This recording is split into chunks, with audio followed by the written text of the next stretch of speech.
Okay, what's up, folks? How we doing?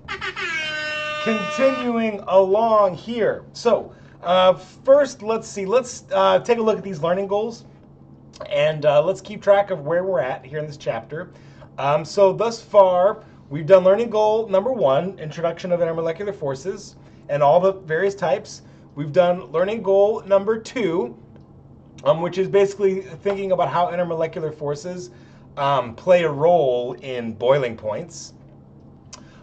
So in this next video, we're going to go, so I'm a little out of order here in my learning goals, but we're going to talk about phase diagrams next. So understand various regions of a phase diagram and be able to explain effective temperature and pressure on phase changes. That's what I'm going to be talking about now. And then what I did just before this video, we talked about vapor pressure. So I want you to be able to predict trends in vapor pressure based on molecular structure and intermolecular forces. And then at the very end of the video, we did some calculations with Clausius Clapeyron equation. I want you to be able to do those calculations, all right? So now, I'm not sure if I'm going to be able to finish the rest of this in one video. I'm going to keep my eye on the time. But coming up next here is learning goal 7. Understand various regions of a phase diagram and be able to explain the effect of temperature and pressure on phase changes. Okay, so let's go for it. So here, the first thing that I have in front of us is the water phase diagram, which is a graph of pressure on the y-axis and temperature on the x-axis. Okay, and typically this scale here on phase diagrams is what we call a log scale, because it spans an enormous range of pressure, right? All the way down from pretty small vacuum, 0.0001 atm, that's 1/10,000th of atmospheric pressure, all the way up to 1,000 atmospheres. So huge range of pressure. And what I want to point out, the first thing to note, what's very interesting is this triple point, okay? So there is a point on, a certain pressure and temperature where a material can actually coexist simultaneously in all 3 phases. So for water, that's 0.01 degrees Celsius, 273.16 Kelvin, and 0.006 atm. Okay, and so we imagine now if we were to, let's suppose we're sitting at this temperature, 0.01 degrees or so, okay? And we raise the pressure of our solid, or of our triple point, right?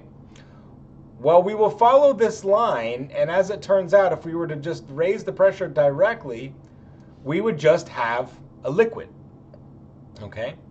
And of course, then if I drop the temperature to 273.15 Kelvin, it would freeze. That liquid would freeze, okay? And now suppose we're sitting at this 1 atm of pressure with frozen water, and we raise the temperature. Well, now that liquid would boil, okay? But you can also imagine that we can repeat this process of talking about pressuring, heating something up, pumping vacuum on it, putting pressure over it, and we can see the prediction of what's going to happen to the boiling points, for example. And what I want you to take note of, specifically with the boiling point, as we increase the pressure over, or as we increase the pressure of the liquid, its boiling point always increases, right? And the reason for that is because we're squeezing on that liquid, we're making it harder to evaporate out into a gas, okay? So now what's interesting with water is a special case in that it has a negative slope between the solid-liquid boundary. So I'm going to write that down. Negative slope between solid-liquid boundary. And the reason for that is because water as a solid is less dense than water as a liquid. And I'm going to come back to that in a moment. But what you can see, though, the general thing that you should take note is the boiling point is much, much more sensitive to changes in pressure than is the melting point, right? You can see the melting point, for the most part, stays very close to this 0 degrees and then starts to deviate at really, really high pressure. However, the boiling point really is sensitive to changes in pressure. Okay. So more on this negative slope between solid-liquid boundary coming up. I want to describe another phase diagram of a common molecule, carbon dioxide. Okay. So first thing to note, here is the triple point, the coexistence of all three phases at negative 57 degrees Celsius and 5.1 atmospheres. And here, take a look at this. Between the solid-liquid boundary for CO2, there's a positive slope between the solid-liquid boundary. And you also notice that CO2 is far more sensitive to changes. Its melting point is far more sensitive to changes in pressure than was water. And that's a characteristic of CO2 compared to water based on its intermolecular forces. Okay. You also notice what's pretty cool here is if I go to 1 atmosphere, so there's atmospheric pressure. Okay.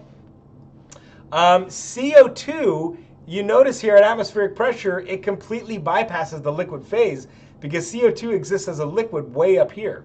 So if you have some really cold, what we call dry ice, right? So for CO2, solid CO2 is what we call dry ice.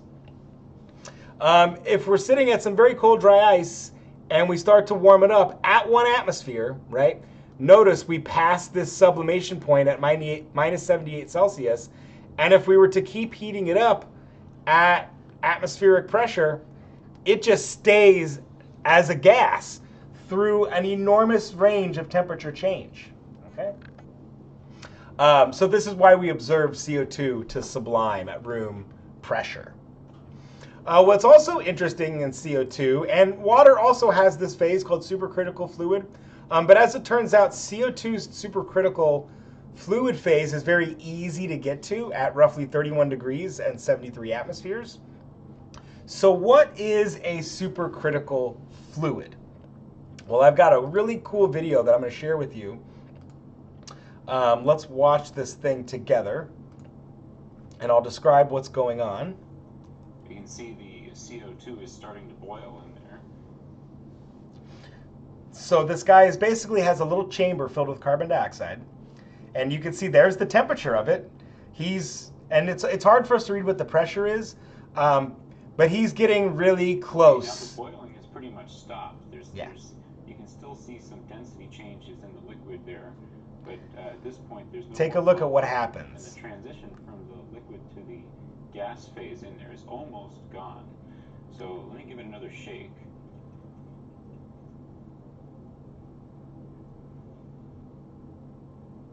And as you can see, something interesting has happened. There's no more dividing line between liquid and gas inside there.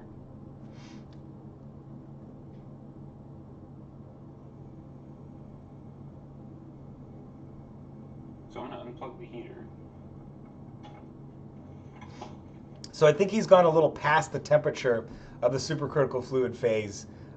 Give it a few minutes for the. Or he's within that phase, right at 37 degrees. He's like, right in it.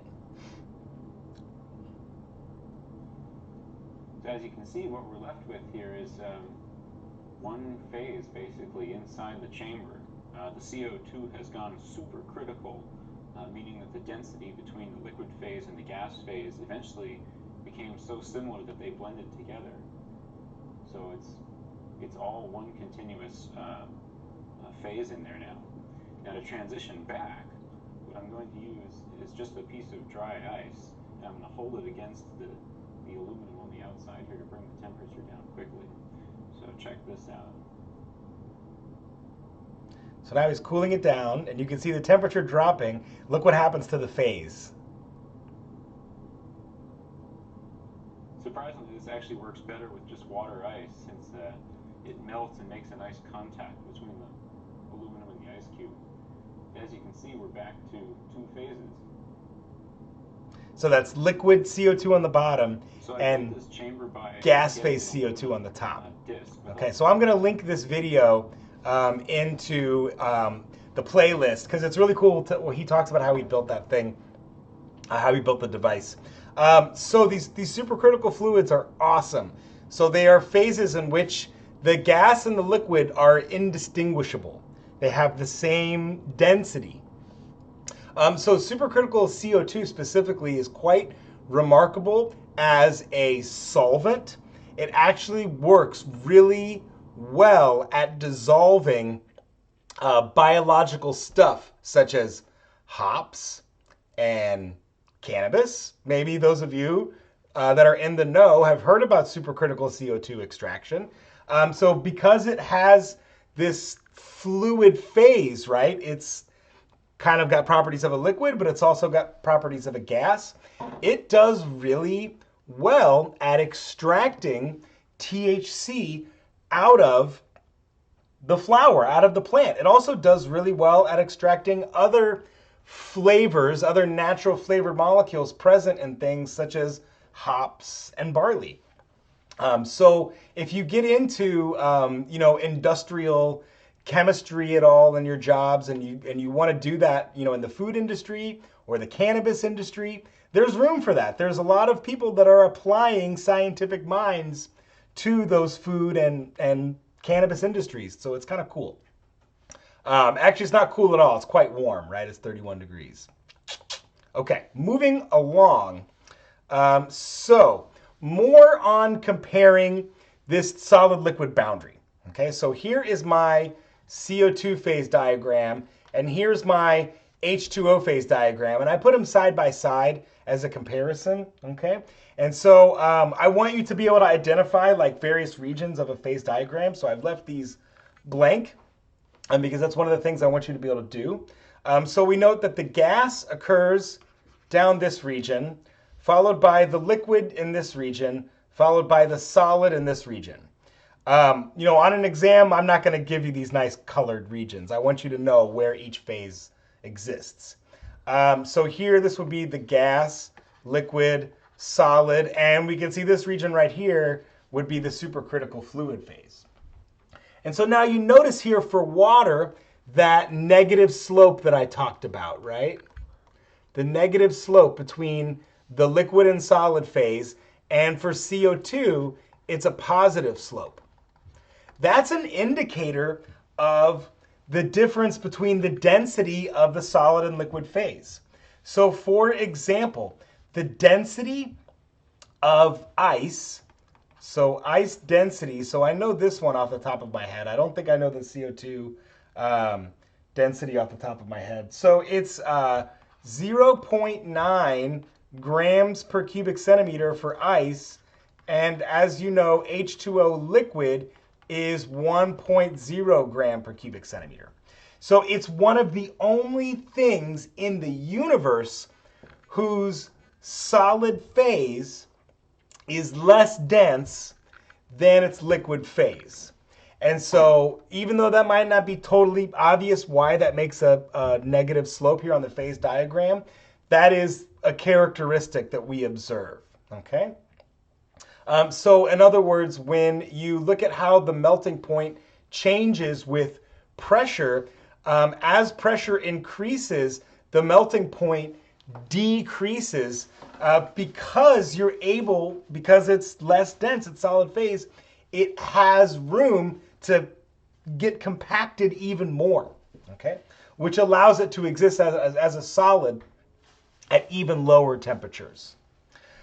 CO2, not so much, right? If we had a block of dry ice, a chunk of CO2, it would float on the surface it would sink to the bottom of the liquid. As you all know from your common experience, a block of ice will float on top of the liquid, okay? So be able to recognize that in phase diagrams, right? I'm just only showing you H2O and CO2 phase diagrams, but if we were to look at other phase diagrams, we could tell when something has a solid phase that's less dense than its liquid phase because we would see a negative slope on the phase diagram.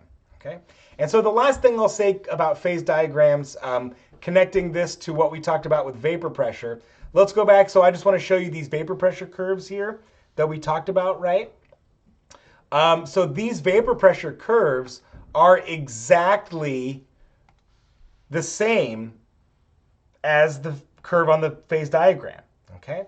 So I'll indicate that right here. So that is the vapor pressure curve, or in other words, I'll just write CC, the Clausius-Clapeyron equation. Okay, so let's see how we did on the learning goals here. So, yes, understand various regions of a phase diagram and be able to explain effective temperature and pressure on phase changes. Okay, so we talked about that. I'm seeing that I've only been going for about 15 minutes, so I'm going to tackle another one of these learning goals, which is Chapter 10, Learning Goal 3. Understand how polarity and solubility are affected by intermolecular forces. There's a random little observer down here. Get out of here. You're going to be on YouTube now, Ethan.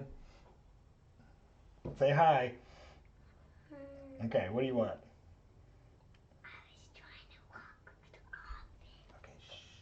Okay, continuing on. I'm not editing this out. I'm just letting it roll. So I'm going to do this learning goal 10.3. Understand how polarity and solubility are affected by intermolecular forces and be able to predict hydrophobic or hydrophilic interactions. Let's do that one now. Let's keep it going, you guys. Okay, polarity and solubility. So first, a couple definitions. Hydrophobic, right? Water fearing. So hydro for water, phobic means fearing. So hydrophobic is something, a repulsive interaction between a solute and water that diminishes water solubility. So if something's hydrophobic, it doesn't want to be dissolved in water, okay? You might be able to dissolve a tiny little bit of it in water, but not a whole lot. So hydrophilic is water loving. So this is an attractive interaction between a solute and water, and that enhances water solubility, okay? So things that are hydrophilic are readily dissolved in water. And as you might guess, hydrophobic and hydrophilic can be connected to the intermolecular forces present in a molecule, okay? And so last thing, Amphiphile. So that is a molecule that contains both hydrophobic and hydrophilic groups, okay? So for example, here's a long chain alcohol molecule. Actually, there's two of them, okay? Two long chain molecules interacting. So I'll note that we have molecule number 1 and molecule number 2, okay? So as you might guess, things are hydrophilic when they can hydrogen bond, right? When they're polar. They don't have to only hydrogen bond to be hydrophilic, but it's helps a lot. But definitely things that are polar are usually hydrophilic. I'm going to keep recording this. Okay, 1 second. Okay. I might have to go soon. So as you can see with this molecule here, it's got this long chain of just carbon, carbon, carbon, carbon, carbon. Okay?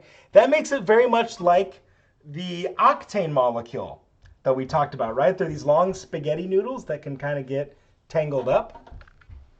But in this particular molecule, in this long chain alcohol, it has this OH group, okay? So if I were to zoom in on that OH group, that is still very much a tetrahedral oxygen, right? So if I zoom in on that, I'll show you this carbon. So there's 2 hydrogens. That's what this CH2 group looks like. And then there's a bond, and then an oxygen, and then another bond, oxygen. Okay? So it looks a lot like water. And because it looks like water, it's going to interact similarly as water. This long chain right here, this hydrophobic chain, it's nothing at all like water. It's more like grease, right?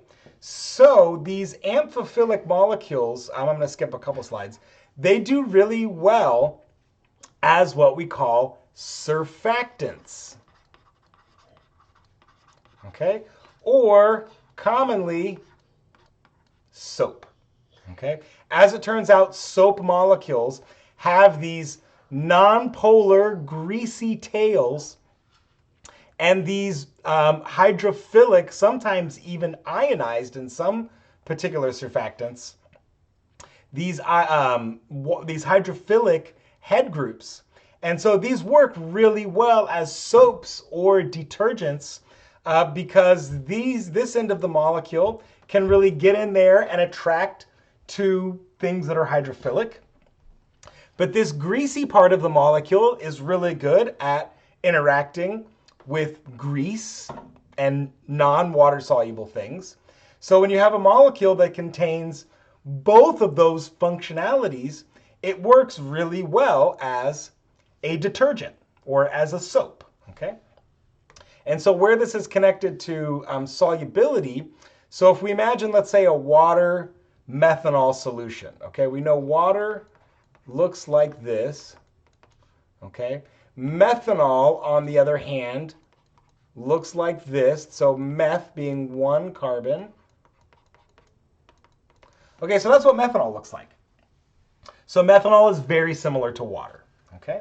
And in fact, when you're looking at this picture, you know, there's a methanol, there's a methanol. It's almost hard to distinguish them from the water molecules. So they make a homogeneous solution. If you mixed water and methanol, they're both very soluble with each other. Okay, so the result is it makes a homogeneous solution. So if you imagine something like water and octane, on the other hand, octane is not able to hydrogen bond at all to the water. And so because it can't even get in there into that hydrogen bond network, you'll make this heterogeneous mixture. They will actually be separated, okay? For those of you that cook a lot, you might notice, or you might have observed before, when you're making soup and you put the soup in the refrigerator, it separates, the fat layer separates from the water layer, right? Because fat and water makes an endothermic solution. I think we talked about this. Maybe we talked about this. Maybe I'm imagining what we talked about in my physical chemistry class. In any event, you can get fat and water to mix if you apply heat. But as soon as you take that heat away, they separate, okay? So I think that's a pretty good description on water solubility, how polarity and solubility are affected by intermolecular forces, and how we can start to recognize hydrophobic and hydrophilic, okay? So the last thing that I'm going to say, well, I think I can, he's coloring on his own now, so I think I'm okay.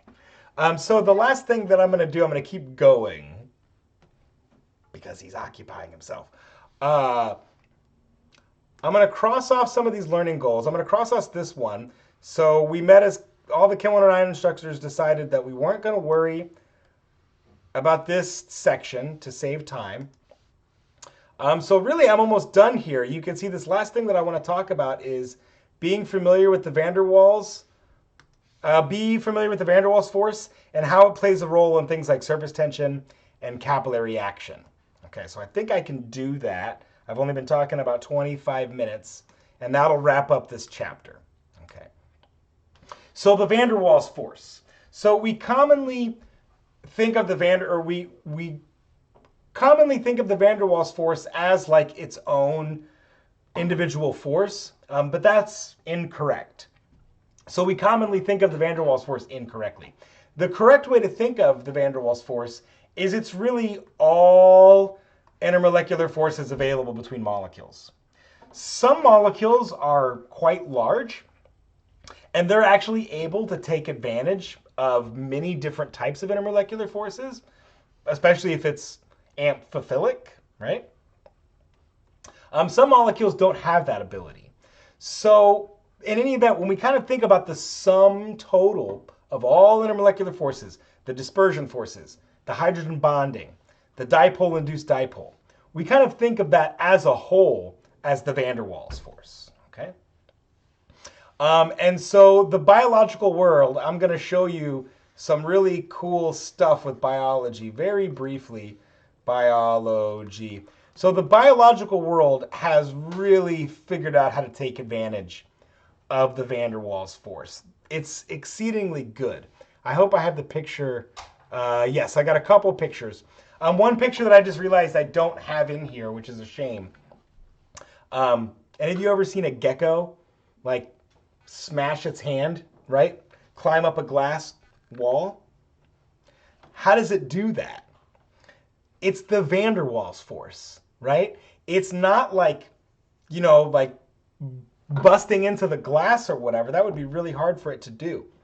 Its feet have all of these remarkable little structures that contain molecules that are capable of either hydrogen bonding or London dispersion forces, whatever it needs to do, right?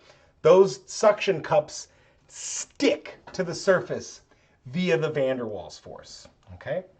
It's not magic, it's chemistry. And so some other really cool manifestations of the van der Waals force: surface tension and capillary action.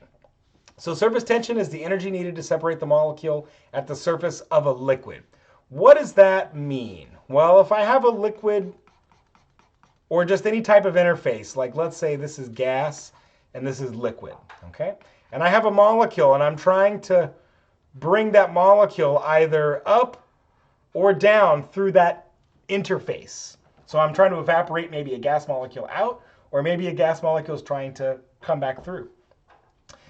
It has to break that surface tension to penetrate through, okay?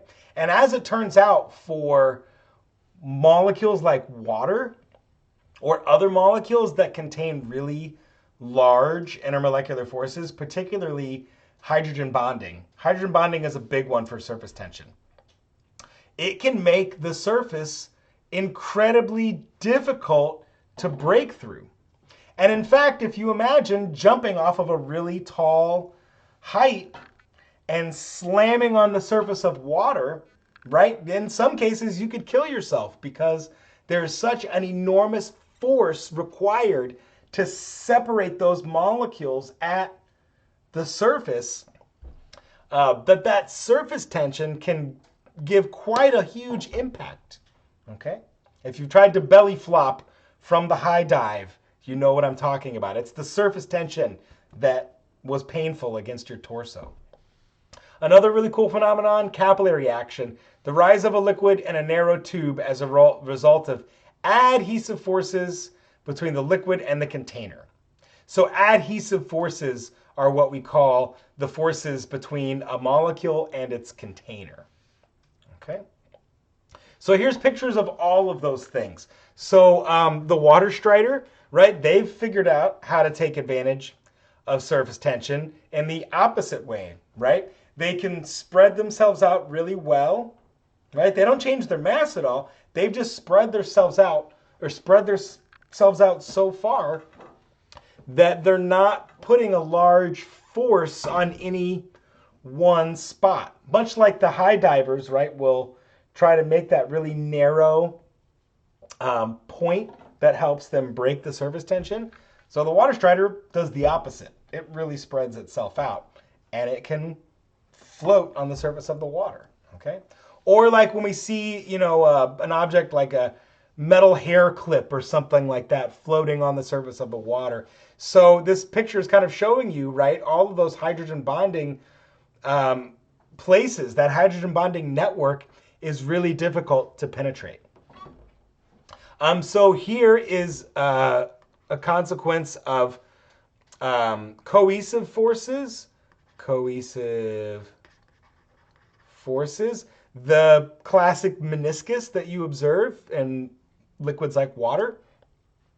Right? The water is very attracted to the glass container itself. That's the cohesive forces, okay? Or excuse me, what did I say? The adhesive forces, excuse me. So it's the cohesive forces that are keeping a water and a water together. So we'll say H2O, H2O. It's the adhesive forces, which I'll say H2O, SiO2. So silicon oxide is the glass, right? So those adhesive forces are what give it that meniscus, all right? Or if you've ever observed water beads on, let's say, a waxy car, right? Maybe you've waxed your car with something that's hydrophobic. The water molecules don't want to interact with that hydrophobic surface, so they will bead up. And in fact, if you were to zoom way in on one of these droplets, and you can find some fantastic images on the internet of people who have zoomed in to a water droplet, you will actually see what we call the contact angle. You'll see one of these droplets beaded up like this, and it makes what we call a contact. I can't write. It makes the contact angle. And there's a lot of people who study that stuff. Contact angel. I probably have been writing that a lot. Somebody called me out on it the other day. So based on how big that contact angle is, you can quantify how hydrophobic this surface is. Okay? And let's see here. The last thing that I'll say, this to me is so cool. And I don't have a video link to show you this, but there's actually some local folks who have worked in answering this question. How do you get water to the top of a tree that's bigger than the Statue of Liberty without an electrical pump? Right? I mean, look at this. Coastal redwood, giant sequoia, bigger than the Statue of Liberty, bigger than the Capitol building. How the hell do you get water all the way up to that thing? I mean, think about this. Like in the skyscrapers and major cities around the world, they spend a tremendous amount of energy pumping water to the top floor so they can flush the toilet. I'm serious. Like, it takes a ton of energy to pump water up because of its surface tension, because of its adhesive forces. However, if you have like a tube, let's say, and it's this wide or so, right? I'm just arbitrarily saying how wide it is. You're going to get a meniscus like that, right? As you make the tube thinner and thinner, your meniscus becomes quite crazy. And as you get it really, really thin, you can actually get that liquid to spontaneously rise. And of course, the best example of this would be if I had a straw, and right, you put your thumb over the straw and you can keep the liquid in the straw. That's what we call capillary action. So what these trees have done is they've evolved these very, very thin capillaries that go from the root all the way up. And because that capillary is so thin, and because of the vapor pressure of water in those capillary tubes, it pumps them straight up without any energy at all. Like electrical energy, pumps and motors and stuff like that. Obviously, the tree is using some of its energy to do that action, or it's using some of its energy to grow new capillaries into its new branches. Okay. So I think that's pretty good. I think we did a pretty good job getting through this chapter 10. I know it was kind of a little all over the place. It's getting a little crazy here at the end of the semester. So I'll have probably just 2 more videos or so for chapter 11. It'll be a short chapter. All right, folks, I will see you at discussion, if not sooner or later. Hasta luego.